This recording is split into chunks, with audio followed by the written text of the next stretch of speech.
términos que necesitamos tener sólidamente instituidos para que podamos comprender lo que se nos viene, ¿no es cierto?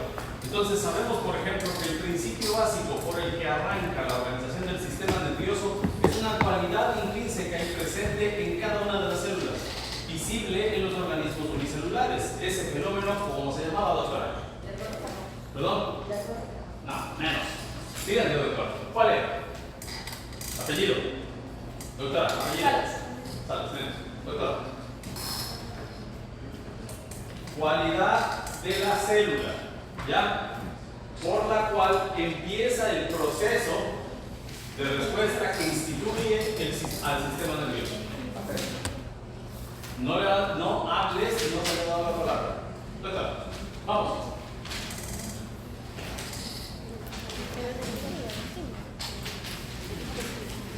Menos. Vamos, doctora. El estímulo. ¿Perdón? El estímulo. Cuando usted levanta la mano y dice cosas que no hay problema. Si yo le pregunto, ahí sí. Vamos, doctora. No. ¿Cuántas veces? Ya, ¿qué pasa con las células sensitivas? ¿Qué cualidad tenía que tener? A ver, ¿cómo empieza?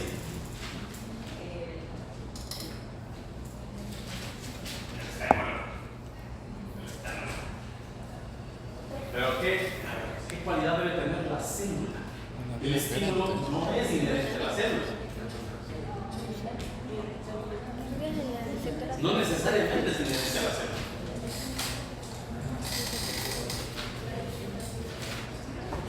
No, menos.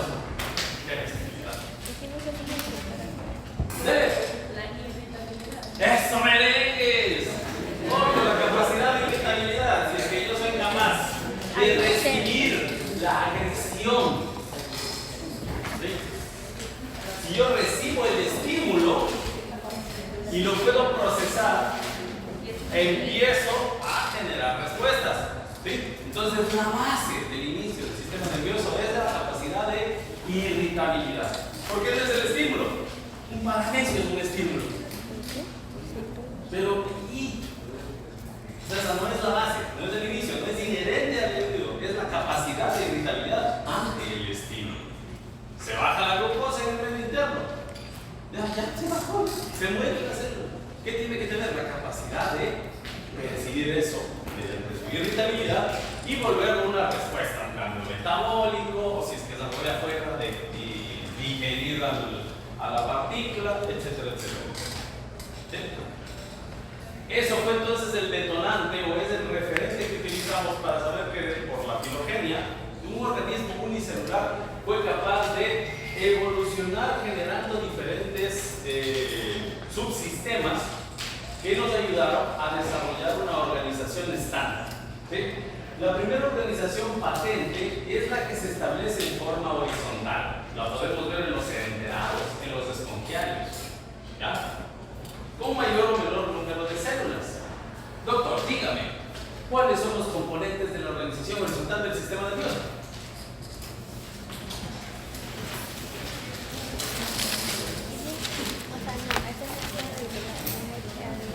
No, calentar ahorita, apellido.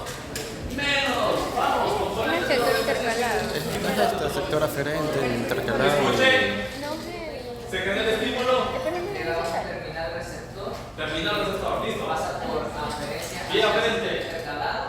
Componente intercalado que es la central de procesamiento. Una vía referente. Vía La referente. vía referente llega a lo que es una neurona motora que envía una señal a un músculo o hacia un. El componente referente viene implícita a la neurona motora, ¿sí? ¿Ok? Listo. Y esto llega a un órgano. Efector. Un órgano efector. El músculo motor. Muy bien, no ves más. ¿Ok? Esa organización horizontal la vimos, ¿no es cierto? Primero era una sola célula que hacía todas las veces en el esponquiario. Después del cilindrado ya fue reclutando células. Selecciona una célula motora que haga las veces de las órdenes musculares. Después aparece el grupo intercalado y es en el periodo de gusanos, ¿no es cierto? Los anélidos, los que nos muestran cómo segmentos empiezan a aparecer. Entonces, la base de la organización de estos segmentos es la organización horizontal que acaba de decir el doctor Gómez. Pero esos segmentos no pueden actuar en forma independiente. No tiene sentido. Necesitamos que haya algún grado de conexión y de mando. Es entonces que se forma la organización vertical. Doctor, recupérese. Organización vertical del sistema nervioso. Componentes.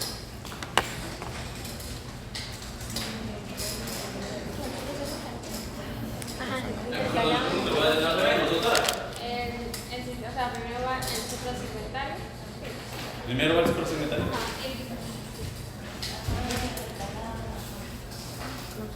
Vamos, primero va el suprasegmentario. Y después viene segmento 1, segmento 2. Así va. Así va. Explícame un poquito más. Yo eso no entiendo. ¿Qué es el suprasegmentario? ¿Qué es el segmento 1? ¿Qué es el segmento 2?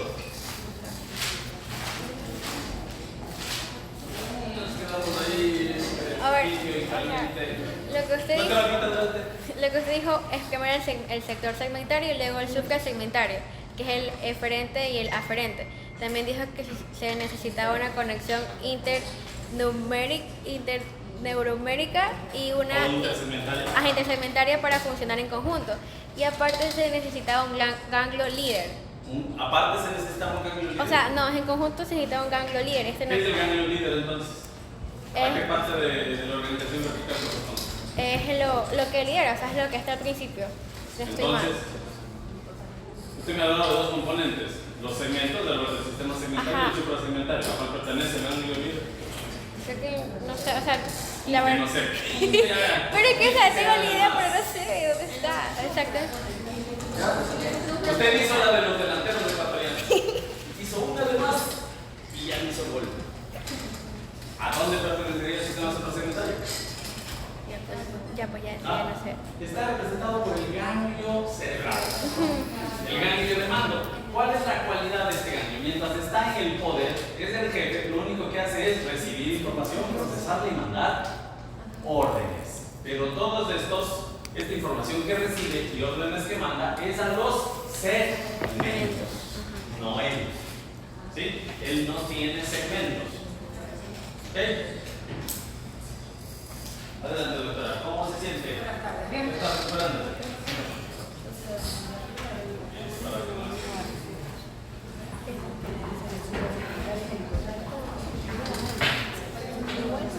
Esa lo que da como cajón que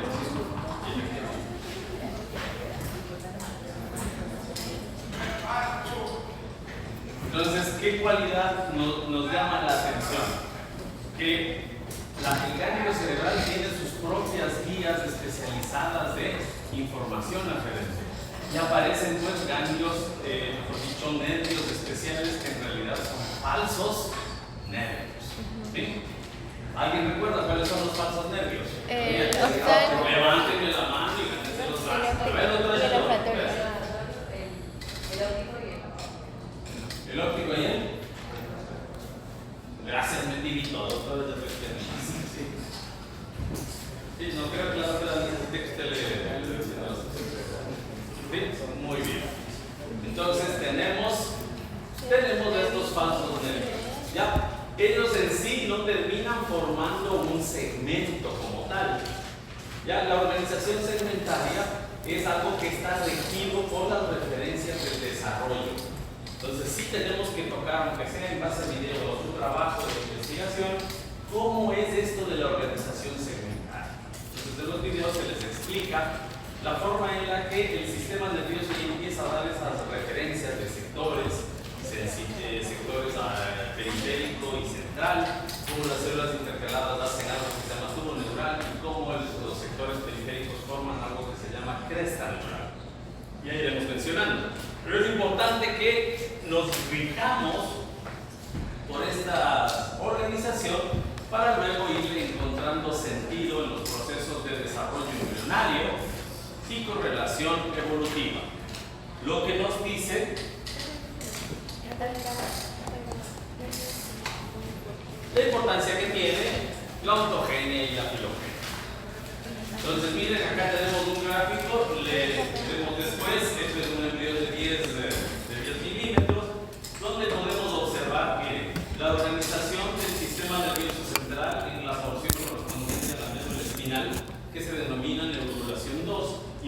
el segmento de neurulación 2 que va a extenderse a un área que se ha dilatado y va a dar origen a la porción suprasegmental. ¿Sí? Entonces hay ciertas estructuras que van a decirnos cómo vamos evolucionando filogenética y ontogenéticamente.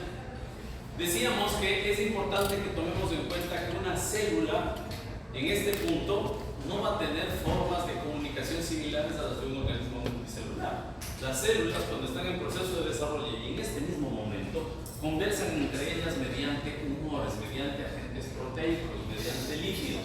Es decir, es una comunicación molecular que se basa principalmente en el proceso ligando-receptor. ¿Sí? Yo envío una proteína, esa proteína modifica a una proteína de otra célula y esa célula, con esa información que recibió de la proteína que yo le mandé, modifica su fisiología al transformar la proteína receptor. Entonces, eso se puede ver incluso desde el principio de nuestro desarrollo, sino de qué manera el ser humano va a desarrollarse desde una estructura unicelular. El huevo fecundado es una sola célula de carga diploide y esa célula ya tiene capacidades poderosas de división y de organización y diferenciación. Progresivamente van transformándose en diferentes grupos de células y teniendo una conformación especial. Pero eso se da porque se activan mecanismos en el núcleo ante la presencia del ADN que va dictando estos parámetros, estos patrones. ¿Ya? Y la conversación que tenemos desde el núcleo hacia la célula que está en división es gracias a este sistema de conversatorio celular.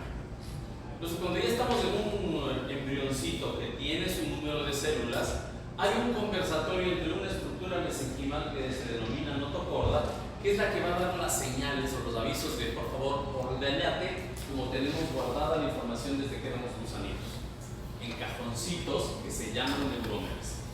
Y vemos que esa organización va a incluir la médula espinal o las metámeras y se va a extender a un sector que se llama mielencéfalo, el metencéfalo y el mesencéfalo. ¿Ok? Entonces, hasta aquí esta notocorda va a mandar información para que se organicen las porciones como neurómeras. Si es que hay neurómeras, ¿qué quiere decir? Que va a haber nervios de por medio. ¿Sí? Las neurómeras que se dividieron a este nivel van a tener relación con nervios que van a salir de la columna vertebral. Por lo tanto, van a ser nervios raquídeos los que se organicen periféricamente, segmentos medulares los que se organicen centralmente. Y el nombre de ese segmento de organización se va a llamar metámera. ¿Sí? Va a ser metámera. De aquí, la otra porción va a incluir al metencéfalo y el céfalo, decíamos, que vamos a ver más adelante, toman el nombre, al unirse con el cerebelo, de rombencéfalo. El rombencéfalo se divide por organización neuromédica en rombómeras. ¿Ya? Y por eso del tronco encefálico de esta porción hay varios nervios craneales que entran y salen. ¿Sí? Necesito nervios periféricos para que se organicen las neurómeras. ¿Ya? Finalmente tenemos el mesencéfalo, es algo que se va a mantener con esa estructura, esa forma, a lo largo de la vida del individuo, incluso de adulto, tenemos el sector del mesencéfalo ahí. Y este se va a dividir a su vez en porciones, ¿ya? Y va a dejar salir nervios relacionados con los movimientos oculares. Van a ser las mesómeras. ¿Ok? Se acaba el grupo de la notocorda y aparecen estas vesículas que son ya independientes de la organización neuromérica. Ya tienen otro tipo de señalización, ya trabajan más independientes. Y es cuando aparece la plácoda óptica, la plácoda ótica y el bulbo olfatorio. ¿Sí? Es entonces cuando nos encontramos con el sistema suprasegmental. ¿Sí? Entonces este embrioncito ya nos da señas de cómo se ha ido organizando el embrión y qué similitudes tenemos con la organización de aquel gusanito. ¿Ok?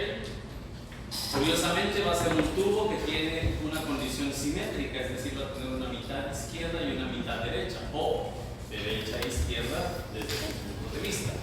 Esta estructura que tiene mitad derecha e izquierda empieza a cumplir una misión o una función vital cuando hablamos de elementos simétricos, la decusación. ¿Okay? Y se han instituido entonces las neuronas. Podemos ver entonces que lo que hablamos respecto a cómo se fueron organizando las diferentes especies se va a expresar en el desarrollo embrionario. Acá podemos ver cómo se organizaba la metámora y aquí vemos lo que se denomina tubo neural. Este tubo neural es lo que vemos acá, pero cerrado. Este tubo neural que conforma el sistema nervioso central se relaciona íntimamente con el sistema nervioso periférico. Esto es el corte de un embriocito.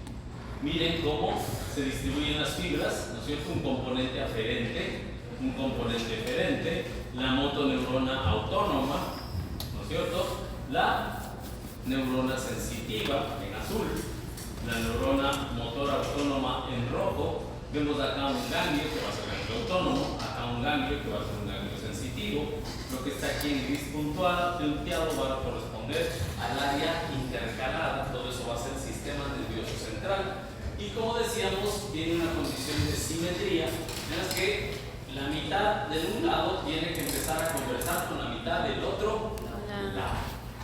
Y aquí podemos notar también cómo se forman bultos los sectores. El sector dorsal siempre será el que recibe la parte sensitiva, por tanto será el aferente.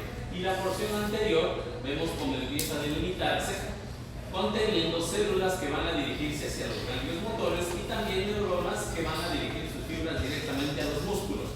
Ese va a ser el sector eferente. Esto vamos a puntualizar, vamos a profundizar un poquito más en desarrollo. Aquí podemos ver el sector suprasegmentario, ¿no es cierto?, con dilataciones, y este sector que también se dilata porque tiene algo que ver con el encéfalo de acá, pero este es el mismo que está siendo influido por la notocorda. Entonces va a tener organización neuromédica. ¿Se entendió hasta ahí? ¿Se entendió o no se entendió? No. ¿Qué parte no entendió, doctor? Nada.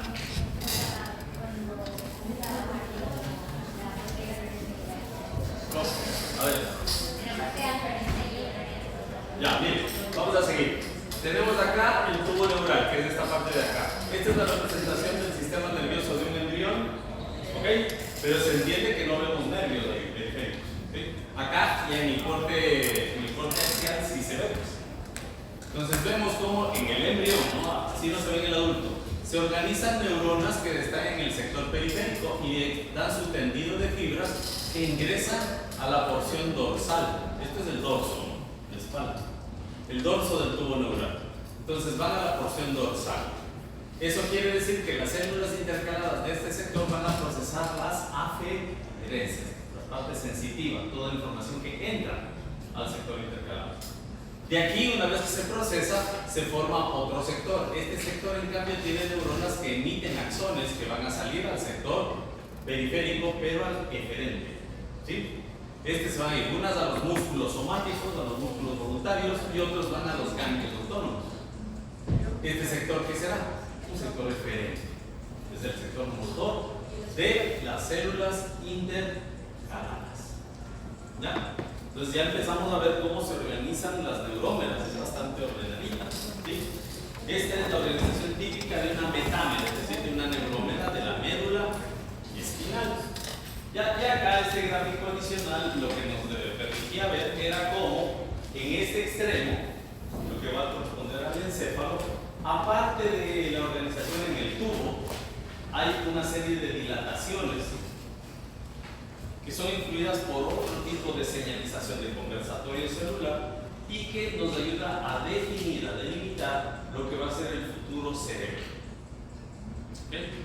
Ya vamos más adelante, muy brevemente, a describir cómo distinguir o a qué decirle cerebro y a qué no decirle cerebro. ¿Sí? Adelante, gracias por comentar. Entonces, estos gráficos no son para que se aprendan los mecanismos, sino para dar una noción de lo que habíamos hablado. ¿Cuál era el top del top en el gusano del sistema nervioso? El top del sistema nervioso del gusanito, ¿cuál es? El ganglio cerebral, ¿no es cierto? Ese ganglio cerebral entonces era el límite. Pero ¿se acuerdan que hablamos o les dimos un ejemplo, hablamos de la fábrica de Bunge, ¿no es cierto? Entonces, ¿qué es lo que pasa? Don Bunge llegó hasta lo que correspondía a el ganglio cerebral. Eso va a ser luego rebautizado como formación reticular, ¿sí? Y esa la vamos a conocer después como formación reticular. Principalmente, ¿qué va a hacer? Despertarnos, activarnos en estado de alerta y manejar las funciones viscerales. Pero como Don Bunge, aunque sigue teniendo las mismas funciones, sigue haciendo sus zapatitos Bunge, tiene que rendirle cuentas a Skechers, que ya no hace solo esos zapatitos, hace de todo, ¿no? Hace zapatos deportivos, los zapatos casuales, de todo, ¿no? Y una gran diversidad y con una tecnología más alta. Entonces lo que hace es un tendido de cables más alto, y eso es lo que sucede, ¿no? De las áreas de la formación reticular se hace un tendido a una estructura más elevada, que aparece más tardía en el proceso evolutivo. ¿Ya? Entonces estos componentes nos dejan entrever a lo que es el diencéfalo y el telencéfalo. El diencéfalo, representado por el tálamo, y el telencéfalo, representado por la aparición de una estructura que es la máxima expresión de desarrollo dentro del sistema nervioso central, la corteza. ¿Sí? El telencéfalo. ¿Perdón? El telencéfalo. En el telencéfalo hay corteza cerebral. Y en el diencéfalo estaba el... ¿Perdón? En el diencéfalo estaba el En el diencéfalo.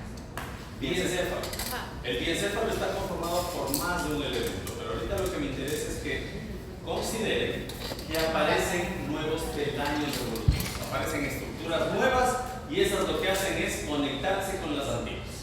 ¿Sí? Para eso sirve este gráfico, ¿ya? Para que hagamos un comparativo entre el cerebro de los peces y el cerebro de los reptiles. ¿Sí? Este proceso, cuando aparece corteza cerebral, cuando ya aparece un nivel más moderno, más sofisticado que el ganglio cerebral de un insecto o el de un gusano, se denomina cerebralización. ¿Sí?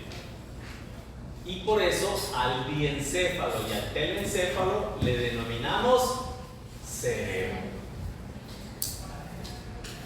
¿Okay? Aquí está una imagen de cerebralización en la que vemos, ¿no?, cómo está la formación reticular acá marcada.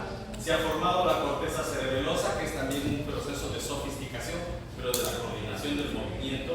La integración más sofisticada, más importante, va a ser el diencéfalo, que está aquí pintado en gris, y el telencéfalo con su corteza, que es lo que está en blanco. ¿Sí? Entonces aquí vemos cómo se hace un tendido de cables hacia el edificio más grande, al más moderno. Y eso es lo que decíamos, vamos a encontrar tendido de cables desde las partes más básicas hacia las modernas, y también desde las más básicas hacia el cerebro básico. Por eso vamos a encontrar vías primitivas que conectan vías antiguas y básicas con vías con estructuras antiguas. Y vamos a encontrar vías modernas que van a unirnos estructuras básicas con niveles más sofisticados. ¿De acuerdo? Entonces, solamente quedémonos con la idea. No vamos a ver el dibujo, no les voy a preguntar esto, pero sí tenemos que tener claro qué es la cerebralización, ¿no es cierto, doctora? ¿Qué era entonces la cerebralización? De todo lo que yo he hablado, resúmame en una idea, ¿qué sería la cerebralización? Quedamos en paz. Vamos, ¿qué es la cerebralización? La evolución del ganglio cerebral primitivo a algo más sofisticado. ¿El ganglio es el que evoluciona? No. ¿Sí, no? Sino el diencéfalo. Se cree. A ver, usted me dice que es la evolución del ganglio primitivo a algo más sofisticado. Le pregunté si es que lo que evolucionaba era el ganglio y me dijo no, evolución del diencéfalo. Organizamos la idea, vamos. Proceso, digamos, un proceso en el que se forma el cerebro y las estructuras nerviosas. Las estructuras nerviosas sí están. O sea, el conjunto entre el encéfalo y el telencéfalo, puede ser.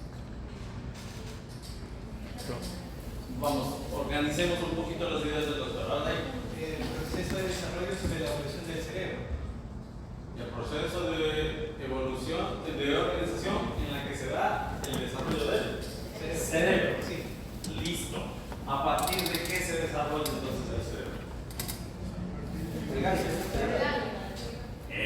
Entonces sí. Entonces, no, es que no es el ganglio que evoluciona. La evolución es del sistema nervioso a partir del ganglio. Sí. Entonces, ¿cuál es el meollo? ¿Cuál es el punto de inflexión de esta cerebralización? Un salto evolutivo de relevo entre una estructura primitiva y una más moderna. Esta moderna tiene una cualidad que le hace distintiva. ¿Cuál es? La corteza cerebral. ¿Ves? ¿Ya? ¿Estamos claros ahí? Entonces tenemos características distintivas. Podemos notar que hay un tendido de fibras que ya estaba ahí desde antes, que nos iba bien para cuando éramos bunky, es decir, cuando nuestras funciones cerebrales eran mínimas. Pero el momento en el que ya necesito desarrollar funciones más sofisticadas, necesito un segmento nuevo, más moderno, que tenga su autonomía en cuanto a la capacidad perceptiva, ¿no? Por acá teníamos, por ejemplo, miren, acá está el bulbo olfatorio, ¿sí? En el otro embrión vimos dónde estaban las plácoras ópticas. Todo eso está en lo que corresponde al futuro cerebro. ¿Ya? Ahora, constitutivamente, el cerebro va a estar formado de dos componentes, ¿sí? El diencéfalo y el telencéfalo, que en conjunto se llama prosencéfalo. ¿Sí? No está maldito cerebro. ¿Ya todo? Ya. Bueno, ya luego vemos cómo les premiamos, pero hagamos más ejercicio mental un poquito ahí, ¿sí? Ok. Acá una cosa.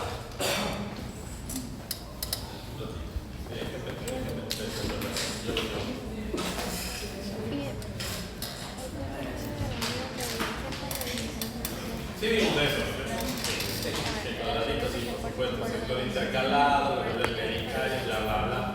Sí, sistema en relación, bla, bla, bla, bla, bla, bla, bla, bla, bla. Patrimonio neuronal, bla, bla, bla. Digo, vale. Una consulta, ¿y en qué momento todas las técnicas fueron complicadas? ¿En qué momento? O sea, ¿en qué momento pasamos de lo que está en el libro a lo que llega a ver el encéfalo y el teléncéfalo en un periodo completo? A ver, ¿en qué momento pasamos de un estado al otro? Ajá, se O puede sea, de explicar. gusanos a... O sea, bueno, biólogo paleontólogo como soy, pero... a ver, si es que las primeras células salieron hace... No, en verdad, ¿en qué momento se vuelve todo esto más complicado? ¿En qué momento se vuelve más complicado? Pasamos de las... Bueno, hay seres humanos que son complicados para la gente, ¿no? No, o sea, ¿qué te refieres a las conexiones? ¿En qué momento se vuelve más complicado? O sea, ¿en qué momento pasa de las conexiones? Las antiguas pasan a ser antiguas y llegan a sistemas modernos. Casi usted me está preguntando dónde está el eslabón perdido. Verá. Vuelvo al ejemplo de Bunky y Skechers. ¿En qué momento la pequeña fábrica de zapatitos local fue necesario que se vuelva una transnacional? ¿Qué fue lo que determinó eso? En términos de economía y de comercio. Hubo una mayor demanda. Cuando Hubo una mayor demanda. cuando aparece una necesidad. ¿Sí? Los saltos evolutivos se dan en presencia de estados de estrés, depresión. ¿Sí? Era curioso, pero me pareció súper interesante un video en el que decía que las especies más inteligentes y que viven más años dejan de reproducirse más tempranamente y pasan a ser abuelos. Los elefantes, para nosotros hablaban de ballenas, los humanos. ¿Por qué? Porque la supervivencia está más adaptada a el aprendizaje. Son especies que han logrado sobrevivir, y son mamíferos todos, gracias a el aprendizaje que adquiere. ¿Ok? Entonces, a tal punto que las especies ya dejan de tener hijos en avanzadas edades, cosa que no sucede en otras, pues no. Hay perritos que tienen cachorros pelados, ¿sí? Y especies que hasta que se mueren siguen teniendo crías, pero los seres humanos no, los elefantes tampoco, ¿ya? Los cetáceos tampoco. ¿Y qué es lo que sucede? Estas especies heredan a las crías de sus hijos y las educan. Es curioso. Entonces, ¿cuál sería el mecanismo biológico por el que eso se produce? La transferencia de información en la manera de educación. ¿Ya? Entonces, dentro de esta teoría que se está teorizando, los biólogos teorizan al respecto, ¿ya? Podríamos enfrentarnos también a la teoría de la evolución y a considerar eso. ¿Ya? ¿Por qué se da el salto? Siempre se tiene que dar en función de un fenómeno de sobrevivir. Entonces, genéticamente usted tiene una carga, ¿ya?, de ADN que le dice, bueno, va a tener esta forma de gusano.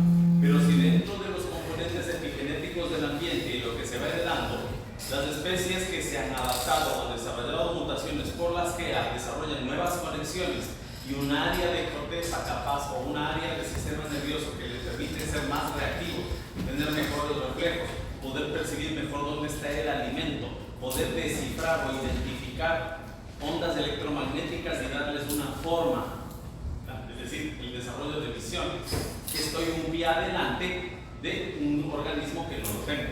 Si el gusano es ciego, apenas tiene un olfato rudimentario y solo puede moverse, tragar y cagar, no va a estar en las mismas condiciones que una mosca. Porque la mosca ya tiene una organización primero de degustación, tiene componentes metamédicos más organizados, tiene visión, tiene audición y tiene un mejor olfato. Tiene un tubo digestivo más organizado, el sistema autónomo va a estar más especializado y la capacidad de reacción refleja debe exigir que tenga un órgano o un ganglio cerebral más complejo. Y si es que comparamos el de esa mosca con el de un reptil, ¿qué sucede? Es el reptil ya tiene un salto mucho más alto, ¿cierto? Ya desarrolló un olfato tal que desarrolla una corteza específica. Entonces aparece corteza ahí, ya no tengo un ganglio. ¿Ya? Me encuentro con los peces y resulta que ellos desarrollan también un ganglio bien voluminoso, también no tienen corteza, los peces más simples, pero son capaces de desarrollar información muy rápida por el olfato. Y hay tiburones que tienen unos cerebros diminutos, pero tienen una capacidad de detectar sangre a kilómetros. Entonces, esa capacidad de irritabilidad les permite identificar alimentos. Entonces, si es que a eso le agregamos otros componentes, piense en el momento en el que nosotros éramos pequeños marsupiales o pequeños animalitos como musarañas. Es muy probable que vengamos de musarañas. ¿Sí sabe lo que es una musaraña? ¿Ha visto Zootopia? El chiquito, hermano. Es una musaraña. Es abuela. Lo más probable es que de esos mamíferos, ¿por qué? Porque no consumían mucho alimento, se podían esconder, es que había escasez o hubo un problema, me metí en un hueco y ahí sobrevivía. Entonces, de ese animalito, ya, la complejificación, la capacidad de desarrollar manos hábiles o poner dedo, usar herramientas, exigió que yo vaya haciendo nuevas conexiones. Ya no solo necesito el olfato o correr atrás de una presa, sino que empiezo a necesitar nuevas conexiones. ¿Qué hace mi carga epigenética? Hacer nuevos tendidos, complejificar la ecuación, complejificar el circuito. Entonces no es que nos volvemos más complicados, sino más complejos. Suena parecido, pero no es lo mismo. ¿Sí? Esta complejificación está sustentada a procesos evolutivos que arrancan de la necesidad. ¿Okay? Y quien se adapta mejor a las necesidades sobrevive, ¿no? La ley del más apto. Doctor, apellido. Alvarado. Más. ¿Ya? Entonces continuamos. A esto entonces tenemos que centrarnos en cómo van a funcionar la central de procesamiento. ¿Sí? Hay una central de procesamiento en cada una de las neurómeras, por supuesto, ¿no es cierto? Las metámeras son capaces de generar arcos reflejos, ¿sí? Un estímulo doloroso que me hace que se contraiga un músculo, ¿sí? Me pinché la mamá. ¿Sí? Golpeo un tendón y el tendón genera una respuesta muscular abrupta. Se produce una descarga, función nerviosa básica. Eso ya es procesamiento, se está procesando algo. Entró información y se generó una respuesta. Meto más células intercaladas. Hago que esa respuesta refleja sea un poquito más compleja. ¿Ya? Escucho una campana como el perro de Pavlov. ¿Sí se acuerdan que hablamos de Pavlov? Provoco saliva y al mismo tiempo me entusiasmo porque voy a comer. ¿Okay? Hay días que llegan a sitios sofisticados donde guardo memoria y por eso es que una campana que nada tiene que ver con el olor de un bistec me alerta o me avisa que es hora de comer. Y activo funciones nerviosas complejas. Ya intermedié varias células para esa respuesta. ¿Ok? Y ahora vamos entonces a un siguiente paso. La información que sube, para que sea procesada, necesita pasar por una punta. Decíamos, ¿no? En el ejemplo, viene un estímulo sensitivo. ¿Ya? Su novio o su novia le hace una caricia en la mejilla. ¿No es cierto? Entonces dice, ¿qué ves? Esta mano me mata. ¿Sí? ¡Ay, qué lindo! ¡Qué manos más bonitas! Entonces, esa información entró. Tiene que ir a una área de procesamiento en la corteza. Primero entra a un área de sensibilidad primaria. ¿Ok? Usted le ve a esa persona que le gusta a lo lejos. Su carga genética le dice esa persona es atractiva. ¿No es cierto? Todo eso está guardado en su carga genética. Entonces usted al verle se emociona. ¿Ok? Pero porque entró por la vía visual. ¿Ok? Tiene un perfume que le mata. Uno de esos que tienen hasta feromonas, que le enloquece. Entonces la vía olfatoria ha recibido esa información. Pero para que usted enloquezca, primero tiene que entrar por una vía aferente. Entonces esa vía aferente fue el pinchazo o la caricia,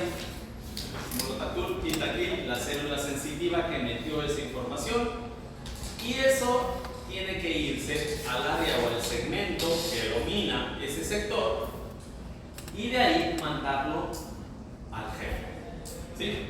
Mandarlo a la corteza cerebral. Entonces la puerta de entrada a la corteza cerebral va a ser el área somestésica. ¿Sí? Va a haber un área somestésica para la sensibilidad, va a haber un área sensitiva para la visión, va a ser área visual, a un área para el olfato, va a ser un área olfatoria, y todas son áreas primarias de percepción.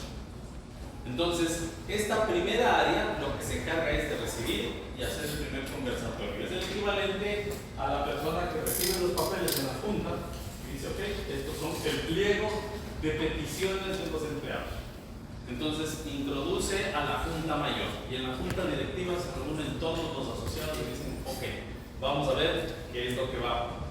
Acá están pidiéndonos más cuero, hay un pedido de tal parte de unos 200 calzados, quieren más color rojo, quieren más color azul, quieren que regresen las lucecitas en las suelas, etc. ¿Ya? Entonces luego me dicen, ok, la decisión que hemos tomado es, vamos a archivar esta información, esta la vamos a descartar porque no sirve para nada, y esto es lo que vamos a hacer en este momento. Entonces, por favor, avisemos a la junta ejecutiva. Entonces los ejecutivos, los que ejecutan, reciben y dicen, bueno, ok, entonces primero, al que tuvo la idea de las luces, despídanlo, al que tenía las ideas de los colores que recibieron, ok, vamos a aceptarles más color rojo y azul, y a los que dijeron que necesitábamos cuero de mejor calidad, pues también le vamos a despedir. Ya, por hacerlo. Pero el asunto es que ya se toma la decisión, entonces ellos lo reciben eso y mandan la orden. ¿Sí? Entonces esa orden baja a las células intercaladas de los segmentos y se ejecuta, ¿no? Dicho de otra forma, caricia de su pareja, usted se emociona, le late el corazón, ¿no es cierto? Sube la información, la recibe y le acarició el rostro la pareja. Ok, es algo agradable, le queremos mucho, listo, respondamos. Respondamos. Manda la orden hacia los segmentos faciales que corresponden. Ok, entonces estos procesos implican que va a haber sectores de la corteza especializados con cada una de las fases. Y eso va a formar una especie de circuito que va a ser constante. No va a ir apareciendo ahí con el inferir y el quehacer de las cosas. ¿No es cierto? Vamos a ver. Bien, este es el sistema segmentario, ahí es la recepción aprendida. Esto sube hacia la corteza, ¿no es cierto?, sensitiva. ¿Ya? Hay corteza nueva y corteza primitiva. Eso también hay que entender. Ahí valdría bastante considerar lo que preguntó la doctora Silva, porque efectivamente primero tenemos una corteza que nos permitía respuestas muy básicas, pero después de eso va a ir apareciendo corteza cada vez más nueva. ¿Sí? Porque el perrito tiene corteza, pero no va a funcionar igual que la corteza de un ser humano. Y la corteza de un perro no va a ser igual que la corteza de una rana. Tienen corteza, pero ha evolucionado de formas diferentes y en menor proporción, o en diferente proporción. La corteza humana tiene una corteza lógica de raciocinio y inhibitoria muy desarrollada.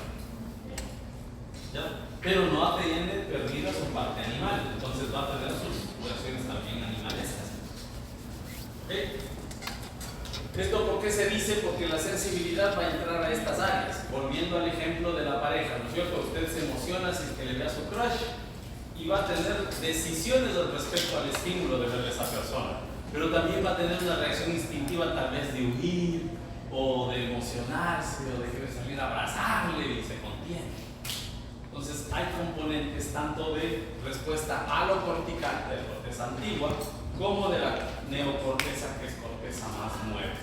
De aquí pasamos al procesamiento. El rato que yo proceso, yo digo, ese tipo de chica, ese tipo de chico me gusta.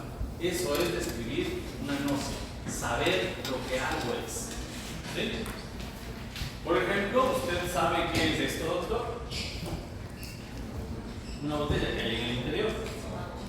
Agua. ¿Qué sucede si usted toma? ¿Verdad? Sí. Ahora si es que yo le digo, por favor, toma, acaba de hacerlo, ¿cierto? ¿Ya? Pasa a la siguiente fase. Lo primero que hacemos es reconocer las cosas, reconocer a los individuos, reconocer incluso nuestras partes corpóreas, y lo siguiente es saber para qué sirve cada uno. Entonces el siguiente paso en el procesamiento cortical es pasar al área de praxis. ¿Sí? Es fácil saber que esto es un puntero, ¿ya?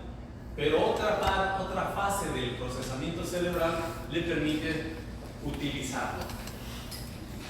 ¿Por qué le digo eso? Porque hay personas que tienen daños en el área de gnosias y no saben que esto es un puntero.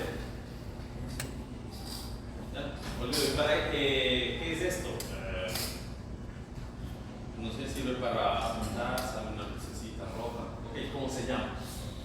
No me acuerdo. Entonces, una agnosia puede ser la pérdida del lenguaje o de esa palabra. Y la agnosia del lenguaje se llama afasia. Ahora, por ejemplo, ¿qué es esto? Un puntero. ¿Ya? ¿Y cómo se utiliza? Se aplasta el botoncito del centro, sale una luz y usted puede apuntar lo que quiera. Pero no puede agarrarlo en la mano, no sabe cómo manipularlo. ¿Cómo se camina, señor?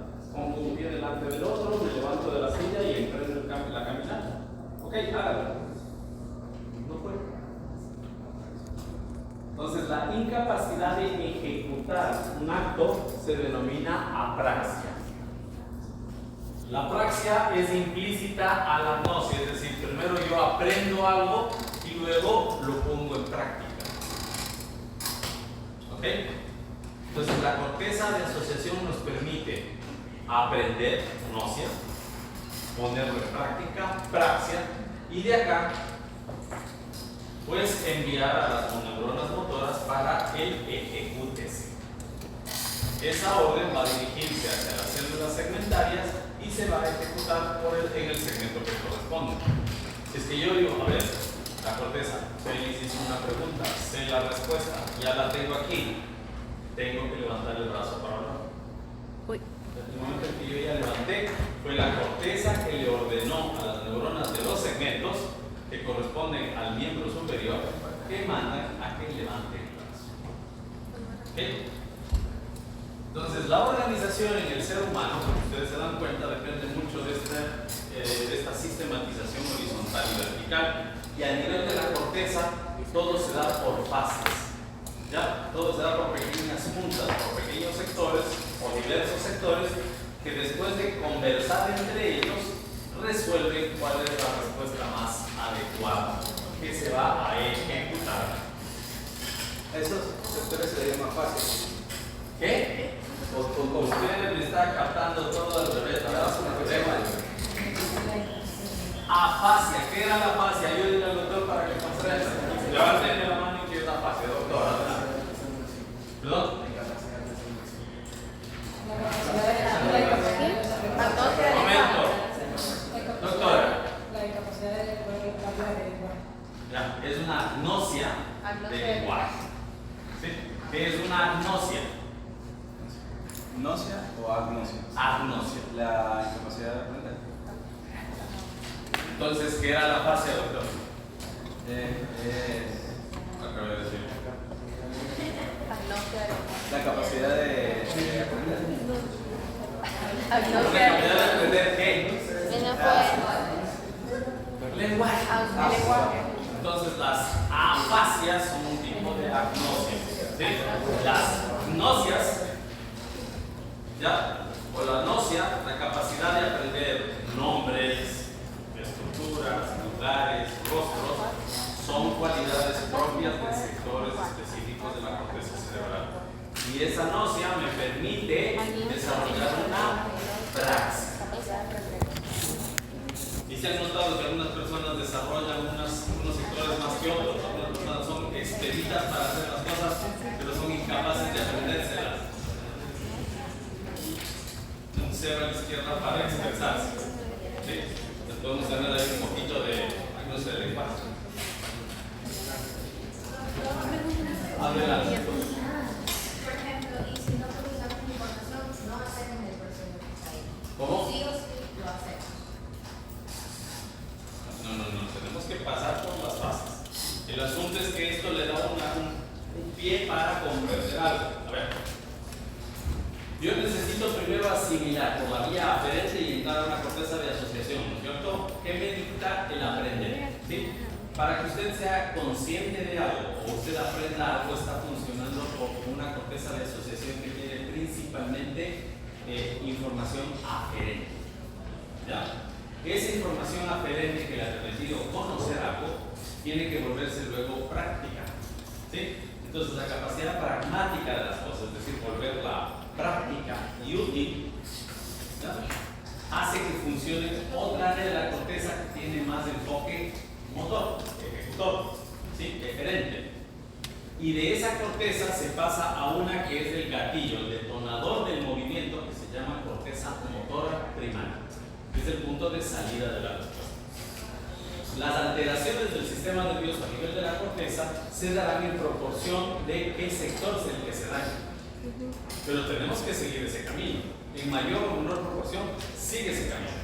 Si es que a una persona se le daña el área de la gnosia del lenguaje, usted desarrolla una fascia, pero esa fascia es una fascia sensitiva, es una fascia de comprensión. ¿Sí? Entonces, la parte motora está preservada, pero lo que se dañó fue la recepción de la información. Es un paciente que le dice, oiga, ¿cómo está? ¿Cómo se llama? Ah, sí, mesa, papel. ¿Cómo? No, señor. ¿Su nombre? La mesa, sí. Okay. A esa misma persona no se le daña el área de la corteza sensitiva o de la corteza de asociación de las gnosias, sino de la parte práctica, de las praxis de ejecución. ¿Y qué es lo que usted tiene? Señor, ¿cómo se llama? ¿Usted es ecuatoriano? Diga, ¿de dónde es? La parte motora, el componente de la visión, la estructuración del lenguaje, que le ordenaba a la laringe, a los labios, a la lengua, poner de tal forma y decir, soy de aquí, se borró. ¿Ya? Entonces, se pierde esa capacidad. Entonces, puedo recibir toda la información de cómo funciona una pluma, pero cuando digo escriba su nombre, no sabe ni cómo leerlo. usted por esta secuencia sepa por el año, ¿ya? O por la extensión en el paciente, en dónde está el daño. Si es que es una persona que levanta el brazo, está paralizado, ¿qué quiere decir? Que la información de detonación, de descenso, es la que se anuló. Eso es daño de corteza motora primaria. Si es que usted se daña la corteza visual sensitiva, la corteza visual primaria, la donde lleva la información de los ojos, ¿qué va a tener? Esa persona va a estar ciega. Los nervios ópticos están perfectos, los ojos están íntegros, pero la corteza donde llega la información sensitiva no está. Entonces va a haber ceguera. Se dañan las áreas de asociación visual. ¿Qué va a tener usted? Puede tener alucinaciones, parches, ¿ya? Mira lo que mira, pero no es capaz de interpretar ni siquiera los colores.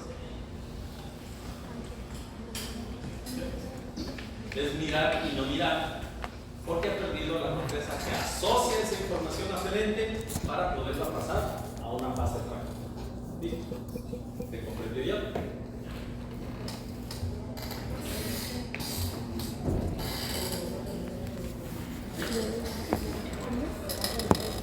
Entonces miren cómo eso es un ciclo, porque una vez que se dio ese proceso, desciende, se genera respuesta para demás estímulos y vamos a seguir con el asunto.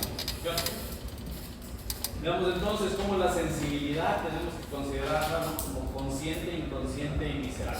En efecto, la sensibilidad va a tener una vía única, pero dependerá de que esa sensibilidad alcance a la corteza cerebral para que nosotros la concienticemos. ¿Sí? Por favor, cierren los ojos. Cierren los ojos, cierren los ojos, cierren los ojos. Por favor, su brazo derecho, elévenlo y apúntenlo al techo. Sin abrir los ojos. ¿Podrían todos decir si están apuntando al techo? Por favor, notifique, diga, yo no puedo saber si estoy apuntando. Con los ojos cerrados, ¿ustedes son conscientes dónde tienen su brazo? Sí. ¿Son plenamente conscientes? Sí. Ahora empiecen a mover así como chavos. Algunos no saben si es que están moviendo el dedo. Muévalo. Ya. Son conscientes, ¿cierto? Toda esa información se denomina propiocepción consciente. Abran los ojos. ¿Sí?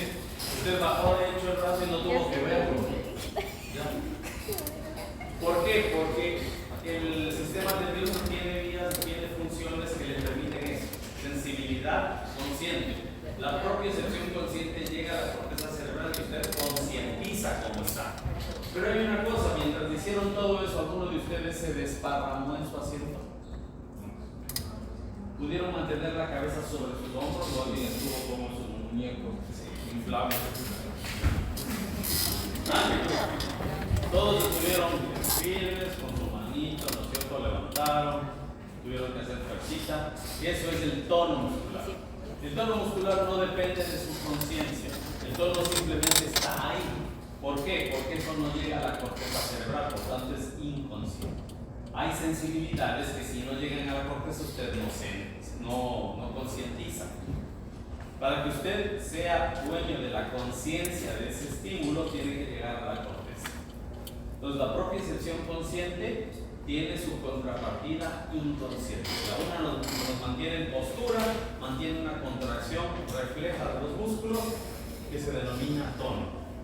Y se llama propiocepción inconsciente, ¿ya? La sensibilidad propia del cuerpo en el espacio, en su ubicación. Y hay una propiocepción inconsciente que es la que les hacía saber que estaban sentados, que su mano derecha era la que se estaba moviendo, haciendo eso. Listo. Y a eso vamos a tener un tercer componente que es la sensibilidad visceral. La sensibilidad visceral tiene sus componentes conscientes e inconscientes. Entra la sensibilidad de su tripa, ¿no es cierto? Usted ha comido. Entonces hay una entrada que le dice, claro, el estómago está vacío, ¿sí? Está reducido. Necesito distender pared. ¿Por qué? Porque estoy produciendo gastrina, no he comido. ¿Okay? Esa parte no es consciente. Pero hay otra parte que por la contractura usted le dice, se tengo que echar agua a la bodega. Hay un componente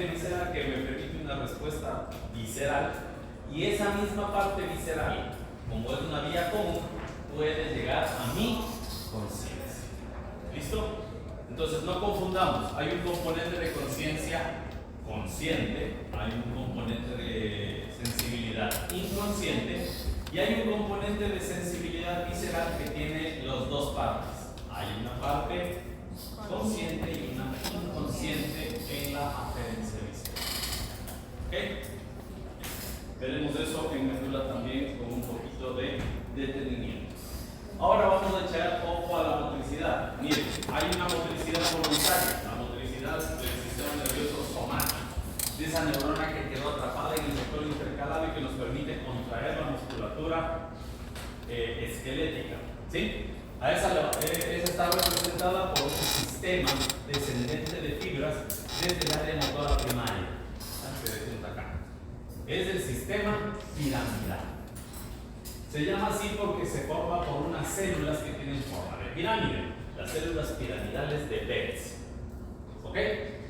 Estas fibras al emitirse van a llegar a las motoneuronas de los segmentos nerviosos, de las mesómeras, las lobómeras y las metámeras. ¿Ok? Ahí que estaban las neuronas motoras.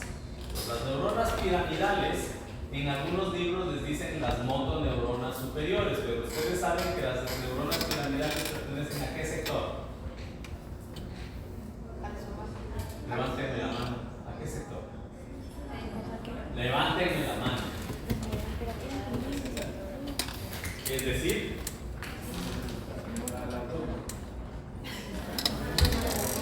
las huevas. Estaba tan bonito el distrito central. ¿Mal? Levánteme la mano, ¿mal? A ver, central, las neuronas piramidales. ¿Sí? Al inferente. Sí, van a generar respuesta diferente, descendente, sí.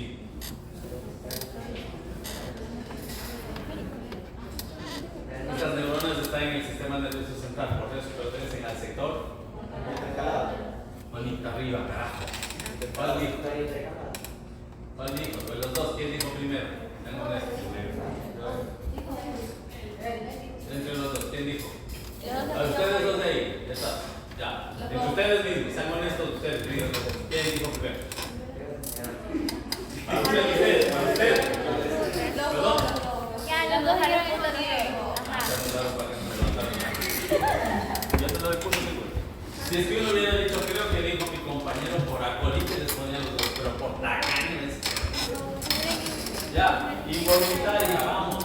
La vía voluntaria es piramidal. A las motoneuronas superiores.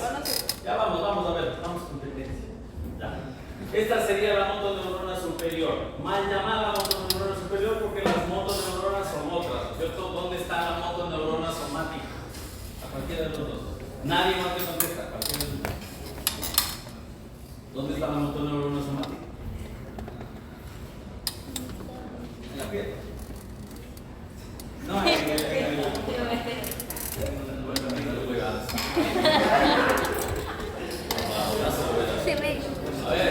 motoneurona somática.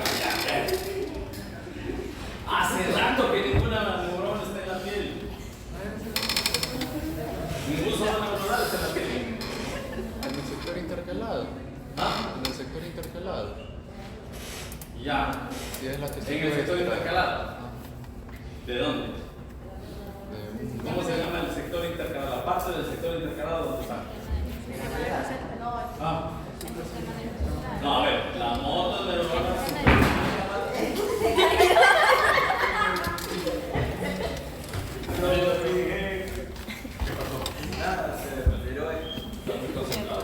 a ver, la motoneurona,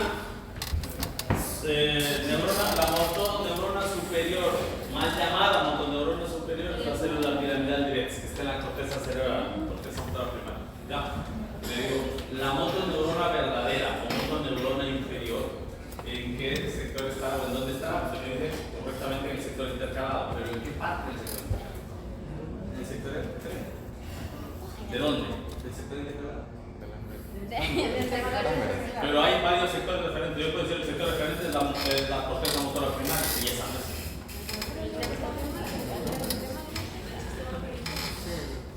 El tema del central. Sí. Sí. Es del sector intercalado. Bueno, del sistema nervioso central. Sí, sí. Pero eso, ¿qué más te cae? Puede ser en el tronco encefálico o en la médula, pero ¿en qué? ¿Cómo se llaman esas? ¿Ah? Denominadas. Lo saco, lo saco. Las neuronas. En la porción diferente de las neuronas. Ustedes en el colegio han recibido. A ver. ¿Algún comentario, doctor? Doctor, Diga. nadie se lleva el punto. Pues. ¿Perdón? Nadie se lleva el punto. La doctora. Bueno, yo. ¿Dónde? Y yo también te pregunto. No tenga errores. Disculpe. Por favor, doctores, les han de haber dicho. Yo hace un rato les mostré un tubo neural con un sector aferente y eferente y les dice que era la parte dorsal, ¿no es cierto? Y que aquí teníamos unas neuronas que iban a hacer una referencia, ¿no es cierto? Una eferente somática o una célula intercalada que iba a buscar a la neurona del ganglio autónomo. ¿Sí? Si estamos hablando de la vía piramidal, estamos hablando de la vía motora primaria, la motoneurona somática primaria, la conciencia voluntaria, ¿no es cierto? Entonces no pensamos en el sistema nervioso autónomo. Esa motoneurona que está por acá, en la corteza motora primaria, bota una vía, un axón largote, se recusa en alguna parte y baja buscando la motoneurona inferior o motoneurona propia inferior. Esta motoneurona, como bien dijo el doctor, está en el sector intercalado porque fue atrapada por el sector intercalado. ¿Dónde debería estar esta? En el sector periférico motor. Pero acá la única motoneurona que se quedó, ¿cuál es? La autónoma. ¿Ya? Pero como estamos hablando de función somática, ¿cabe la autónoma? No, pues. La autónoma es función vegetativa. Tripas, músculo liso. Nada de eso nos interesa ahorita. Nos interesa la función esquelética. Entonces, de esta motoneurona, la mal llamada motoneurona es la célula piramidal. De veras, lanza un axón. Este axón va a buscar a la motoneurona inferior. Esta motoneurona inferior estará en la parte eferente de la sustancia gris, de los núcleos grises de cada una de las metámeras. Por eso decíamos hace un momento que la respuesta, ¿verdad? Ustedes levantaron el brazo, fue voluntario, pero para el segmento que controla el miembro superior. ¿Cierto? ¿Ok? ¿Y cómo se representa eso en un gráfico que ustedes han visto 1000 veces? Ya, no es más grande, es un dibujo turro de una médula espinal. Hasta dorsales. Bueno, ya voy a dibujarles bien ya.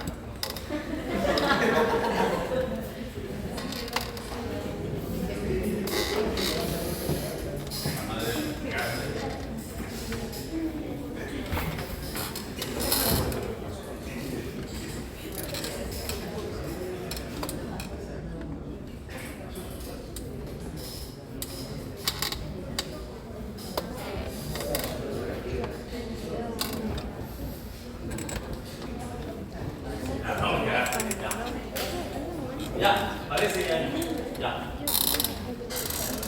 Entonces viene la célula piramidal y entra por acá. Y esta es la porción eferente, es el asta ventral de la médula espinal. Eso les dieron en mi colegio fijo. No sé de pasada. No, escuelas baratas. Bueno, les presento médula espinal guava. ¿Sí? Esta es la sustancia gris en la médula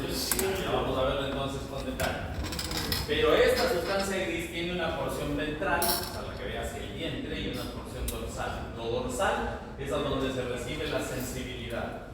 Lo ventral es por donde sale lo motor. Y en este caso aquí está la motoneurona inferior.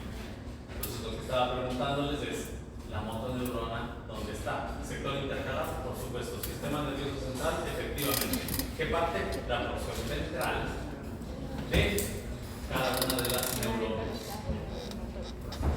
¿Sí? O el sector motor de cada una de las neuronas. Habrá sectores motores que no están ventrales en el tronco, sí, pero están en el tronco. ¿Sí? En el sector inferior. Por eso es que la doctora se llevó su punto. ¿Por qué? Porque me dijo en los segmentos del tronco y de la médula. ¿Sí? ¿Sí?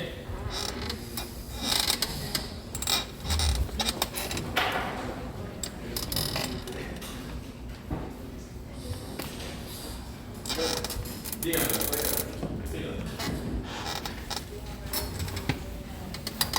Bueno, sí es bonito, ¿no? Pero aparte de que le pregunto para ir al baño, entonces empezaste con otros hijos, tienes un chingo de preguntó. ¿Usted me preguntó, doctora?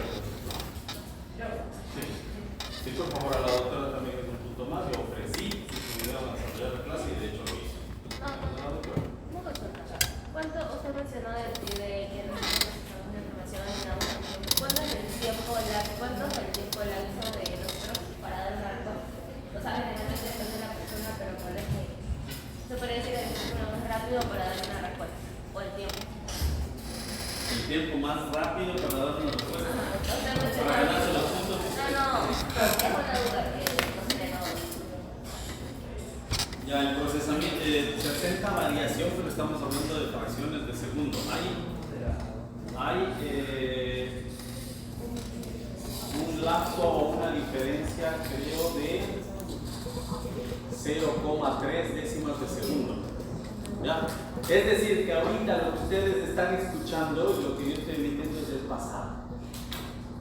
Porque hay un tiempo de demora entre lo que yo emito, lo que ustedes receptan, procesan y después responden. Entonces todo lo que percibimos a tiempo real está en el pasado, ya pasó. Lo que tú me dijiste ya está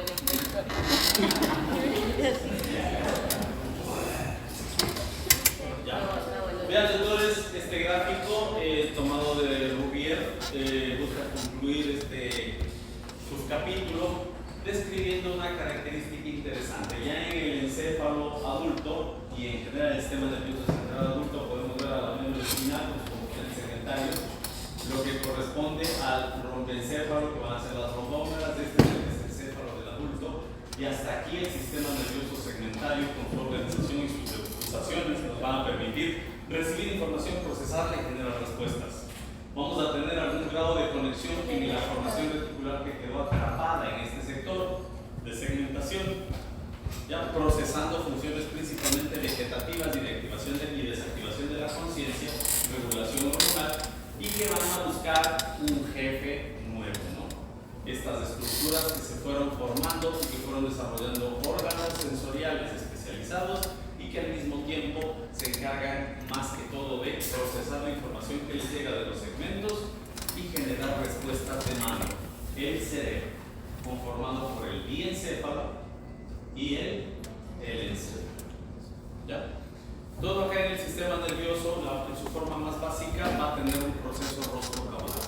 ¿Qué quiere decir eso? Cualquier estímulo que entre cualquiera de los segmentos subirá, se procesará y generará una respuesta.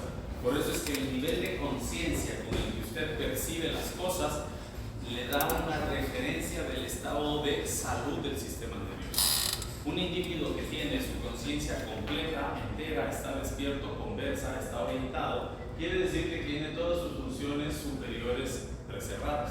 Una persona que está somnolienta, que no es capaz de responder, quiere decir que probablemente tiene algún daño de la corteza cerebral. Una persona que ha sufrido un daño y no le permite recibir sensibilidad adecuadamente o activar su conciencia, está en un estado de precoma, puede tener un daño en el diencéfalo. Una persona que está en coma y que genera solamente flexiones anormales estará con un daño próximo al mesencéfalo. Una persona que hace un movimiento es un tipo de extensión de descerebración, quiere decir que ha sufrido un daño tal que todo el cerebro se ha tomado y apenas tengo una fracción del tronco encefálico preservado. Es lo que se describe como función y disfunción rostro-caudal. Es decir, que el cerebro y el sistema nervioso en general expresará sus funciones o su alteración funcional desde lo más importante, que es la conciencia, progresando hacia los diferentes niveles. Una persona que solo tiene respuesta refleja, ¿sí? Se hace pis, hay respuestas de espasmo, pero no hay conciencia, respuesta pupilar, mucho menos lenguaje, habrá sucumbido al daño encefálico y por tanto un deterioro rostro-caudal que solamente me tenga los segmentos nerviosos. ¿Sí? Entonces esto ya nos da también una noción de cómo el proceso de evolución y progreso también nos habla de la evolución de las funciones nerviosas. Miren todo lo que hemos aprendido en estas horitas, tomando en cuenta el punto de vista funcional y cómo este pequeño circuito, ya que conocíamos como neurona o como arco reflejo o como ustedes lo hayan mencionado, en realidad nos abre la puerta de esta gran y compleja maquinaria que tenemos que estudiar. Pero si nos manejamos o nos mantenemos con los principios más básicos de organización, va a ser un poquito más fácil comprender. Este esquema es sacado de Snell y es el mismo cuerpo circuito que ustedes vieron ahí, la misma edificación del bunkie que les describí, ¿no? Una vía aferente, después un estímulo sensitivo que va a un área de procesamiento y sale a una respuesta. Pero esto implica un tendido de fibras ascendentes, de la necesidad de comunicación ascendente y descendente de los segmentos a un nivel suprasegmentario, en donde se habla de funciones de memoria. Disculpe.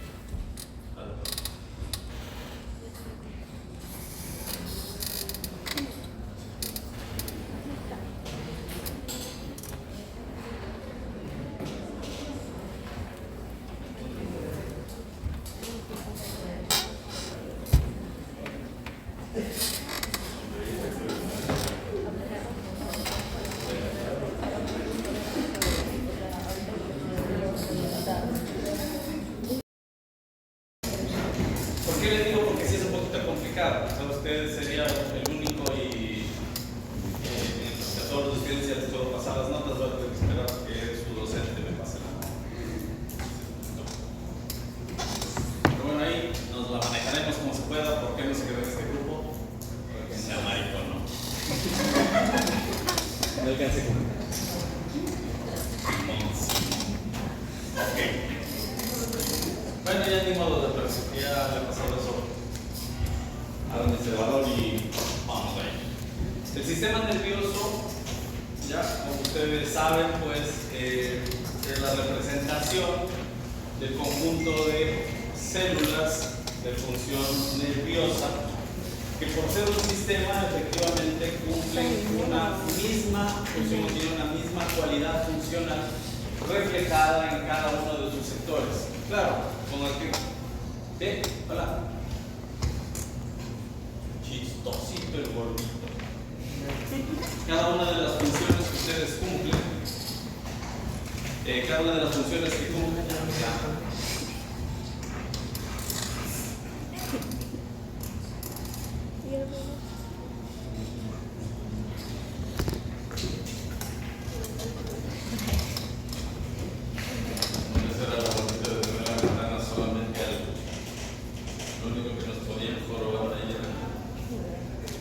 pajaritos o la luz solar. A ver, y bueno, hasta práctica no nos toca estar dando ahí con la visita ya y paciencia de toda la facultad. Bueno, a ver, el sistema, siendo un sistema, el conjunto de células con función y cualidades funcionales similares, ¿ya? Cuya función, aunque diversa, ya se mantiene con los mismos estándares, se organiza con el mismo patrón que hemos visto tiene la distribución horizontal. Es decir, las neuronas, que son las bases funcionales del sistema nervioso, tendrán un área de recepción, una neurita aferente denominada dendrita, un soma neuronal que con el paso del tiempo ha tomado el nombre de pericardio y una prolongación o una neurita eferente denominada axón. Las neuritas aferentes pueden ser múltiples, el axón suele ser único. Lo que sí puede tener es ramas, ¿no? O terminales sofisticados. Ahora bien, ¿alguien recuerda por qué se llamaba pericardio y de dónde vino este término? Para que sepa, no, a ver, doctora, fíjense más. Mayormente son de los ojos neuronales. Con la chingada.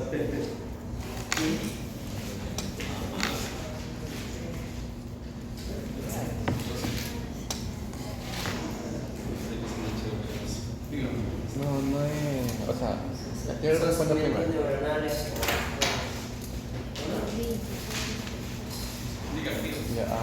Pericardio no viene de lo que rodea el cario, la periferia del cario. Pericardio que rodea el cario, efectivamente. Ajá. Bueno, y que ahora sí se utiliza para describir toda la zona del El cuerpo de la neurona. Ajá. Todo el cuerpo neuronal, ya. Y le ponemos entonces. Se quedó la mente. Bueno, eso les ha pasado hoy día, la próxima van a recuperarse, no se preocupen, siguen insistiendo, esto es valioso, y a la larga siempre terminan con más de los que necesitan. Efectivamente, entonces, el sistema nervioso, vamos a ponerlo más ¿a quién? Yo respondí. ¿Usted respondió? Apellido. Alvarado. Ok, tenemos el sistema nervioso, entonces, que va a ser este conglomerado de neuronas con funciones diversas, pero que mantienen un mismo patrón.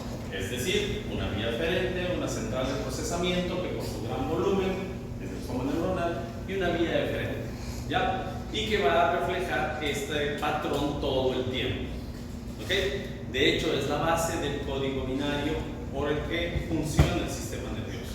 No sé si a ustedes les socialicé que ya hay la primera computadora basada en neuronas humanas, que lo que ha hecho es cultivar neuronas y conectarlas en circuitos en placas madres. Curiosamente funciona. Bueno, esto implica que tenemos que tomar en cuenta al sistema nervioso desde dos enfoques: el funcional y el anatómico, propiamente dicho. El funcional, el que nos describe el función, tal cual, lo que se dice. Y tomando en cuenta eso, tenemos que pensar en dos características, ¿no? La máxima, el acme, el puntal, la parte más alta del desarrollo evolutivo filogenético, que nos habla de la capacidad de relacionarnos con otros individuos con lenguaje y con diversas funciones. Un perrito, su acme de función será el interrelacionarse con otros perritos, con el medio, con los seres que le agreden o no. ¿Ok? Entonces ese es el sistema nervioso de la vida de relación. Y el sistema nervioso de la vida vegetativa, entendiéndose que es todo lo que corresponde al equilibrio y al medio interno, lo que denominábamos homeostasis, y que se lograba por una serie de mecanismos de retroalimentación negativa. ¿Quién recuerda cómo es la retroalimentación negativa?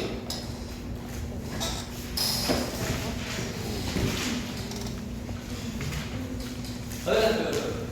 La retroalimentación negativa, parece que bueno, está haciendo explicar el problema.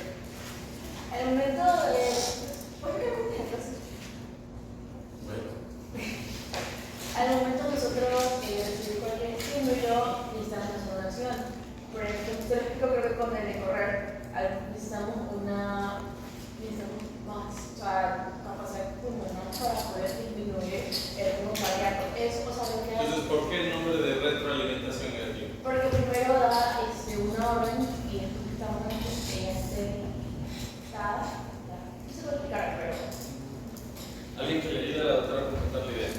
No era porque el sistema era como un tipo de homeostasis, tipo si el cuerpo tiene fiebre, No es como un tipo de homeostasis, la homeostasis se basa en retroalimentación negativa y algunos circuitos de retroalimentación positiva. Entonces la retroalimentación negativa, la doctora explica, si es que necesito más oxígeno, respiro más fuerte. ¿Sí? Y después, y eso tiene un tope, y después ya recupero mi respiración normal. ¿Ya? Entonces, ¿por qué se llama retroalimentación negativa? Eso lo vimos a la doctora, sí, con sus palabras lo explicó, pero necesito que me lo aclare. Dale. Pues esa relación, porque actúa en base a lo contrario de. Como los demás, efectivamente. La retroalimentación negativa es porque usted hace un opuesto. ¿Sí? Si usted tiene un déficit, usted genera un mecanismo que reponga ese déficit. Si usted tiene un exceso, usted activa un mecanismo para contrarrestar ese exceso y bajarlo a un nivel de equilibrio. Por eso homeostasia es equilibrio interno. ¿Okay? Entonces, cuando hablamos de un proceso respiratorio, el mecanismo por el que se aceleran los procesos de inhalación y exhalación se activarán mientras yo tenga un déficit de oxígeno. Ya cuando el oxígeno llega a un nivel equilibrado, ya no tengo esa escasez, entonces yo recupero mi frecuencia respiratoria y mi amplitud respiratoria normal. Esos mecanismos de retroalimentación van a estar permanentes todo el tiempo y efectivamente el equilibrio interno, la regulación interna, se logran por el sistema nervioso de la vida vegetativa. ¿Sí? Frecuencia cardíaca, frecuencia respiratoria, eliminación de líquidos, ingesta de los mismos, todo es un conglomerado. Pero justo cuando hablábamos de eso, nos entramos a otro campo. El hecho de que cuando yo me enfrento al desequilibrio o a la búsqueda de equilibrio, puedo involucrar también mi conciencia. Entonces no es algo que desde el punto de vista de la referencia afecte solamente al componente inconsciente. ¿Ya? Volvemos a lo mismo. Un principio básico de esta división es que funcionalmente lo que interesa es la respuesta eferente, porque la aferencia tiene una vía común. ¿Sí? Acuérdense, ¿no? La sensibilidad es sensibilidad consciente, sensibilidad inconsciente y sensibilidad visceral. Pero la sensibilidad inconsciente, de una u otra manera, termina relacionándose con la consciente. ¿Ya? Entonces, la vía aferente es la misma, es común. Pero el momento en el que doy respuesta, hay dos formas: la voluntaria y la que depende de la respuesta autónoma. Y en un área gris está el componente instintivo. Por eso decíamos que esta división no es tan precisa. Y volvíamos al ejemplo de cuando usted le ve a su crush, ¿no es cierto? Usted puede estar aterrado, tiene miedo, le late el corazón, se emociona, suda. Entonces la aceleración cardíaca y la sudoración no la puede controlar. ¿Sí? Pero hay una parte instintiva que le dice salta y ve, sale o corre de temor, ¿no es cierto? El sentido de preservación puede activarse. Entonces hay ese componente instintivo que también influye en el mecanismo de compensación.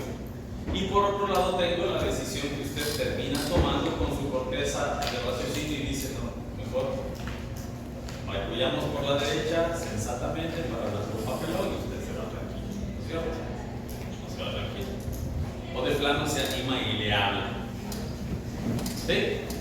Entonces, ¿qué es lo que sucede? Vamos a encontrar un punto intermedio o un área gris en la que se va a relacionar o se van a correlacionar o estar íntimamente ligadas las funciones vegetativas con las funciones voluntarias, las funciones somáticas.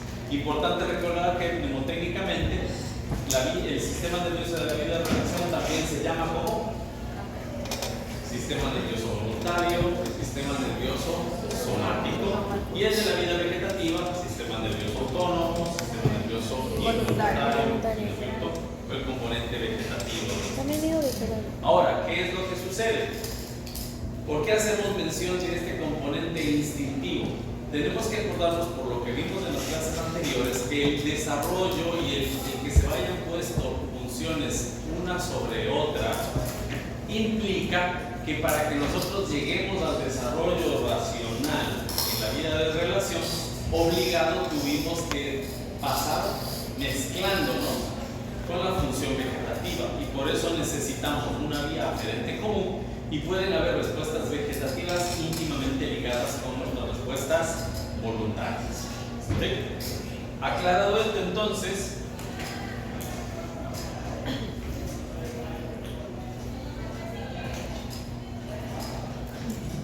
pasemos a la siguiente división. Cuando ya hablamos de la división anatómica, hablamos del sistema nervioso central y el sistema nervioso periférico. Y ahora arriba. Bueno, el sistema nervioso central tiene dos divisiones, al menos visibles, que se basan en las cavidades que contienen al sistema nervioso central. Ustedes acuérdense que es el sector intercalado. Este fue el que apareció más tardíamente, pero aparece merced a la necesidad de procesar de manera más sofisticada las respuestas. Mientras yo necesito solo una vía de ingreso y una vía de salida para la respuesta, el área de procesamiento depende de qué tan complicada es la computadora que usemos.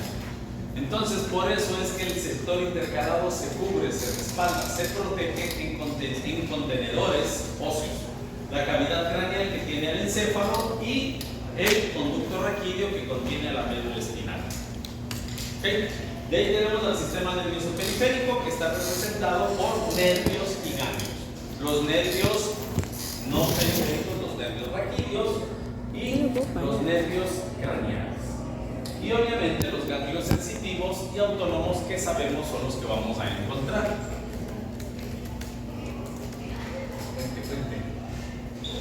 La próxima les pido que me cuenten el chiste. Dijimos también en las clases de práctica que hay que tomar en cuenta qué patrones de estudio vamos a llevar. Así que esto vamos a pasarlo rápido, pero por la atención doctor, lamentablemente no pudimos compartir esto. Pero la división o el estudio del sistema nervioso central nos obliga a tomar en cuenta el estudio del aspecto de las estructuras del sistema nervioso central, del continente que lo tiene, del líquido cefalorraquídeo que baña su exterior en el espacio subaracnoideo y de las coberturas meninges. Todo eso describe lo externo, por eso se llama configuración externa.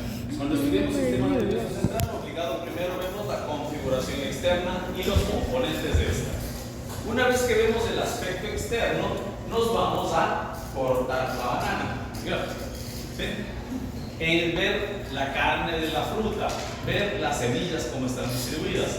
Dicho de otra forma, el rato que yo hago sección del encéfalo, sección del sistema nervioso central, estudio la configuración interna. ¿Qué es lo que me interesa? Ubicar núcleos y tractos. Dicho de otra manera, sustancia gris y sustancia blanca. ¿Sí? Las cavidades del líquido cefalorraquídeo, que en este caso van a tomar el nombre de ventrículos y conductos, ¿no es cierto? Va a estar el acueducto de Silvio y vamos a tener el conducto ependimal. ¿Ok? Y nos yéndonos un poquito más profundamente, nuestro estudio se centrará en dónde están las neuronas y en dónde está la neuroglía. ¿Qué es la neuroglía? Es el tejido de soporte que depende de un origen neuroembrionario. ¿Por qué la importancia de estos conceptos? Porque esto nos habla de axialidad. El tejido, todo lo que venga de la configuración interna, nos habla de lesiones axiales. Lo que venga de afuera serán lesiones extraaxiales. Los contenedores de líquido cefalorraquídeo en el exterior se denominan cisternas. Los continentes de líquido cefalorraquídeo en la configuración interna toman el nombre de ventrículos, ¿no? Todo eso lo dijimos en las clases prácticas. Cuando hablamos de sistemas nervioso periférico, en cambio hablamos de conformación, tipo de fibras. Los trayectos no los podremos abordar, pero sí podremos mencionar algunas cualidades de los nervios y distinguirlos entre raquídeos y nervios craneales. Y para estudiar a los nervios, al sistema nervioso periférico, siempre tendremos que pensar en dónde están los ganglios sensitivos y en dónde están los ganglios autónomos y por dónde discurren las fibras, los axones, tanto motores como sensitivos.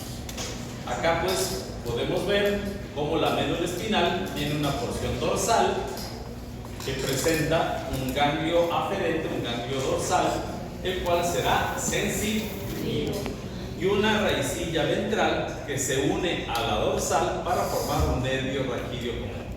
La raicilla ventral, a diferencia de la dorsal, no tiene ganglio, y esta estará conformada solo de axones que salen desde la médula espinal en dirección de los músculos somáticos o en dirección de estas fibras, que son los ramos comunicantes blancos. El ramo comunicante blanco lo que hace es llevar a las fibras deferentes hacia este ganglio autónomo. Entonces, este ganglio autónomo será el que tenga a las neuronas motoras autónomas. Otra cualidad importante mencionar, disculpen, es que los nervios raquídeos saldrán por los agujeros de conjunción que quedan entre las vértebras, mientras que los nervios craneales, primero, que no son tan organizados, no tienen una raíz ventral y dorsal, pueden ser mixtos, pueden ser sensitivos, pueden ser motores, y por tanto son muy variables, y saldrán por cavidades o por orificios de la base del cráneo. Del sistema nervioso simpático y parasimpático tenemos que considerar dos cualidades fundamentales. Una, son antagónicos complementarios. ¿Sí? Mientras que el sistema nervioso simpático, del sistema nervioso autónomo, hay dos divisiones, el simpático y el parasimpático, mientras que el sistema nervioso simpático se va a encargar de la alerta, peligro, preservación, el parasimpático se encarga de reposición, recuperación, restitución. El uno, si es que se activa, anula al otro. Y si es que este que estaba anulado es necesario que se active, anulará al que estaba previamente activado. Es lo mismo que sucede cuando estamos enfrentados pues, a un peligro, ¿cierto? Se avecina un examen o, como les decíamos del ejemplo, se encuentran con un chorro acá en la avenida yendo a Nápoles y resulta que salen pegando la carrera con el chorro atrás como un cuchillazo. Entonces usted va a activar sus mecanismos de defensa, va a cerrar esfínteres, va a distribuir la sangre hacia su corazón, sus pulmones, su cerebro, y va a incrementar su irrigación muscular. Cuando usted en cambio quiere reponerse, referirá la sangre hacia el tubo digestivo, hacia sus glándulas y hacia sus emuntorios para que elimine calor y pueda hacer en paz del 1 y del 2 y comerse un sanduichito para recuperarse y descansar. Entonces, mientras se activa el parasimpático, el simpático se apaga y viceversa, dependiendo de la circunstancia. Ese es un factor. Y el otro componente es importante que tomemos en cuenta que hay diferencias del sistema nervioso, pero el sistema nervioso simpático autónomo es la representación de la división funcional. Ahora, anatómicamente, el sistema nervioso autónomo va a tener componentes simpáticos y parasimpáticos en el sistema nervioso central y en el sistema nervioso periférico. Y eso dio lugar a nuestros Kamehame, ¿no es cierto? Ustedes los conocen. Kamehame 1. Ya, me hacen bien. Kamehameha 1. Sistema nervioso simpático, sistema nervioso central.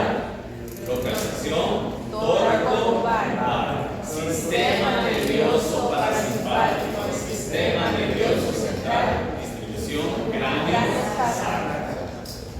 Kamehameha 2. Sistema nervioso periférico, sistema nervioso periférico, fibras preganglionares cortas y fibras postganglionares largas. Sistema nervioso parasimpático, sistema nervioso periférico, fibras preganglionares largas y postganglionares cortas o insertas en el órgano. Ya más colectivo que ganar. ¿Sí? Todos tienen un más, ¿no? Empezar el compromiso. ¿Qué hora es?